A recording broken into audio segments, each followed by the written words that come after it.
ତ ନମସ୍କାର ସାଙ୍ଗମାନେ, ଆପଣଙ୍କୁ 2026ର ଏଇ କିଛି ଇଣ୍ଟରେଷ୍ଟିଂ ଆଉ ନୂଆ ସତ୍ୟତା ଭିଡ଼ିଓକୁ ସ୍ୱାଗତ। ତ ଆଜି ଆମେ ଜାଣିବା ସାଙ୍ଗମାନେ, ସ୍ତ୍ରୀଙ୍କର ଲକ୍ଷଣ ଜାଣିବା।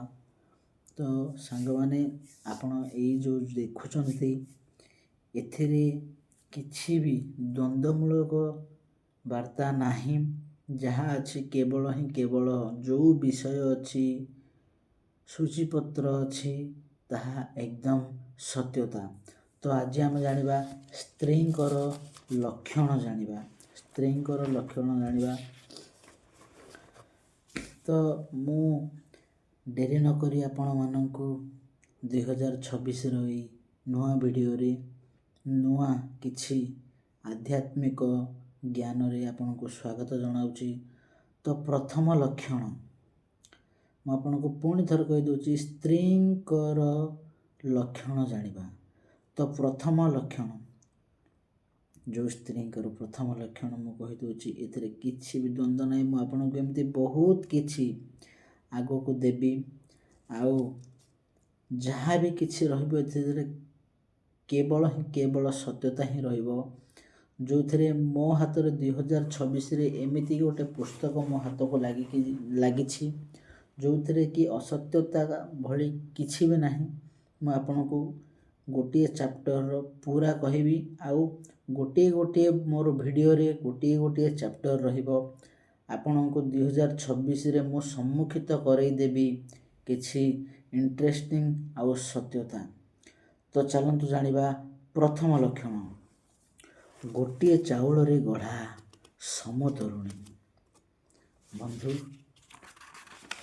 ଗୋଟିଏ ଚାଉଳରେ ଗଢ଼ା ସମତରୁଣୀ, ଚନ୍ଦ୍ରକାନ୍ତି ସମ ମୁଖମଣ୍ଡଳ, ପୁଷ୍ପର ସ୍ୱରୂପ ସୌନ୍ଦର୍ଯ୍ୟ, ପାପ ଦ୍ୱୟ ସମତୁଳ, ଧୀରମତି ହାସ୍ୟମୁଖୀ,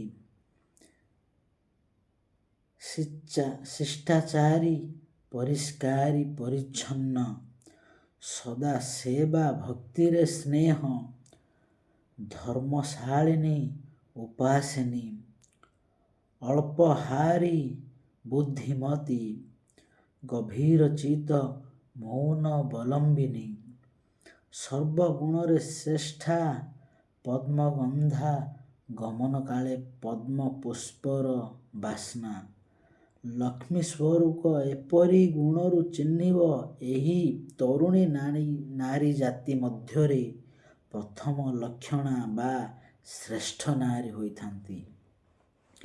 ଦ୍ୱିତୀୟ ଲକ୍ଷଣ, ବନ୍ଧୁମାନେ, ଦ୍ୱିତୀୟ ଲକ୍ଷଣ, ସମତୁଲ ଶରୀର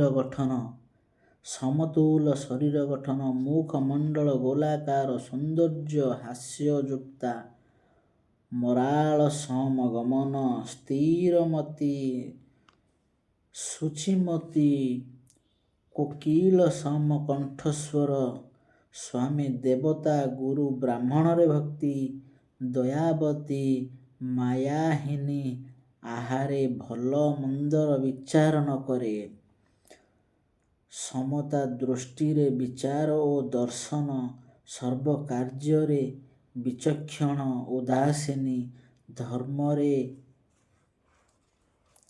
ମନୋନିବେଦ, ପତିବ୍ରତା, କ୍ଷୀର ସମ ଚାଲନ୍ତେ ବାସ୍ନା, ଏହାକୁ କହନ୍ତି ସର୍ବ ସୁଲକ୍ଷଣା, ଦାୟିତ୍ୱ ତରୁଣୀ, ଶ୍ରେଷ୍ଠ ପତ୍ନୀ ଯୋଗ୍ୟ।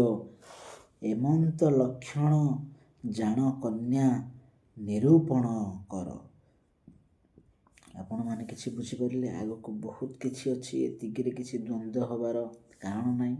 ମୁଁ ଆପଣମାନଙ୍କୁ କହିଦେଉଛି ତୃତୀୟ ଲକ୍ଷଣ, ଶାରୀରିକ ଗଠନ ସୁନ୍ଦର, ଗୌରବର୍ଣ୍ଣ ଓ ମୁଖାକୃତ, ଚମ୍ପାଫୁଲ ସଦୃଶ, ରୂପବତୀ, ହାସ୍ୟମୁଖୀ, କ୍ଷୁଦ୍ରକେଶା, ପତଳା ପାଦଦ୍ୱୟ, ସରୁ କଟି ମଧ୍ୟମ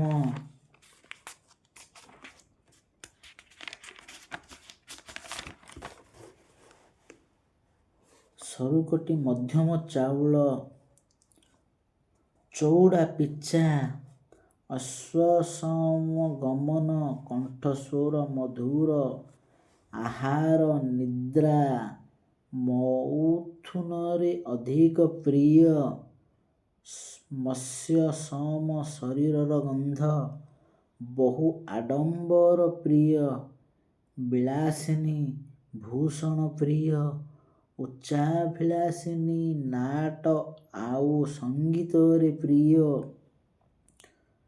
ବହୁଭାଷିଣୀ ଉଚ୍ଚହାସୀ, ଚତୁରୀ, ଲୋଭ ସଦା ଅଭିମାନୀ, କ୍ଷଣକୋପୀ, ଚଞ୍ଚଳ ଗତି, ସର୍ବକାର୍ଯ୍ୟରେ ବିଚକ୍ଷଣା, ମୋହିନୀ ସ୍ୱରୂପିଣୀ, ଦୁର୍ଗା ରୂପ, ଉନ୍ନାଦିନୀ ଏପରି ସ୍ତ୍ରୀ ଦ୍ୱିତୀୟ ଲକ୍ଷଣା ନାରୀ। ତ ଆପଣମାନଙ୍କୁ ଭେଟି ନେଉଛି ତୃତୀୟ ଲକ୍ଷଣ। ସରିଲା, ଏବେ ଭେଟି ନେବା ଆପଣଙ୍କୁ ଚତୁର୍ଥ ଲକ୍ଷଣ। ତ ଚତୁର୍ଥ ଲକ୍ଷଣ, ଚଉଡ଼ା ମୁଖ ସ୍ତ୍ରୀ, ସଦା ହାସ୍ୟମୁଖୀ, କ୍ଷୁଦ୍ରାକେଶୀ, ମୋଟା ଶରୀର ଗଠନ, ସ୍ୱଚ୍ଛ ଉଚ୍ଚା, ବିସ୍ତାର ବକ୍ଷ, ବୃହତ ସ୍ତନ, କ୍ଷୁଦ୍ର ପାଦ ଦ୍ୱୟ, ପଟି ମୋଟା, ପେଟ ଉଚ୍ଚା, ଉଚ୍ଚ କଣ୍ଠ ସ୍ୱର, ବୃଷ ସମ ଗମନ, ବହୁ ଉନ୍ନାଦିନୀ, କାମ ପ୍ରିୟାସୀ, କ୍ରୋଧିନୀ, ନାଟ ସଙ୍ଗୀତ ସିନେମା ପ୍ରିୟ, ଅର୍ଥ ପିପାସୀ, ବିଳାସିନୀ, ମନ୍ଦୋଦରୀ, ସଦ୍ଗନ୍ଧା ଦେହୀ, ଗମନ କାଳେ ଦୁର୍ଗନ୍ଧଯୁକ୍ତା ଏମନ୍ତ ନାରୀ ଚତୁର୍ଥ ଲକ୍ଷଣ। ତ ବନ୍ଧୁଗଣ, ମୁଁ ଆପଣଙ୍କୁ ଯେଉଁ କଥା କହିଦେଲି ଏବେ, ସେଟା ହେଲା ନାରୀଙ୍କ ପ୍ରଥମ ଲକ୍ଷଣ।